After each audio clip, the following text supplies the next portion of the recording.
আমরা আজকে আমাদের কর্মক্ষেত্র ছেড়ে আজকে রাস্তায় দাঁড়িয়েছি। কেন দাঁড়িয়েছি? গত কয়েকদিন আগে গাজীপুরের মতো জায়গায় আমাদের এক সহকর্মীকে দিনের বেলায় চাপাতি ছোড়া দিয়ে কুপিয়ে কুপিয়ে হত্যা করা হয়েছে। সেখানে অনেক মানুষজন ছিল, কিন্তু কেউ সেই হত্যার প্রতিবাদ করেনি। সন্ত্রাসীরা নির্ভয়ে সেই সাংবাদিককে খুন করে সেখান থেকে চলে গিয়েছে। সেই সন্ত্রাসীদেরকে গ্রেফতার করা হয়েছে। অতীতেও অনেক সাংবাদিককে হত্যা করা হয়েছে, হত্যাকারীকে গ্রেফতার করা হয়েছে, কিন্তু তাদের কোনো বিচার আমরা পাইনি।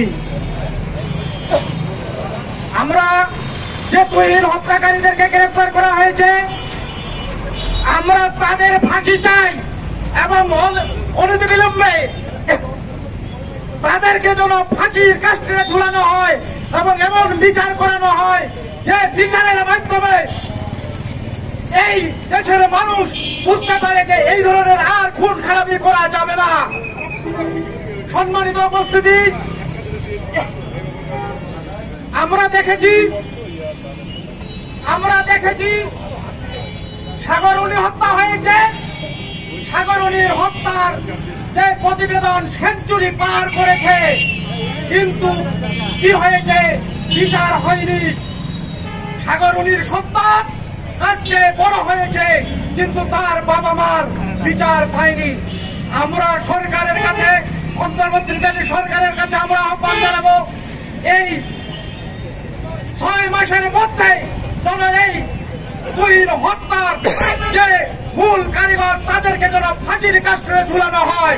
এটা আমাদের সংবাদ মাধ্যমের দাবি, কারণ আমরা আমাদের জীবনের ঝুঁকি নিয়ে আমরা সংবাদ সংগ্রহ করি।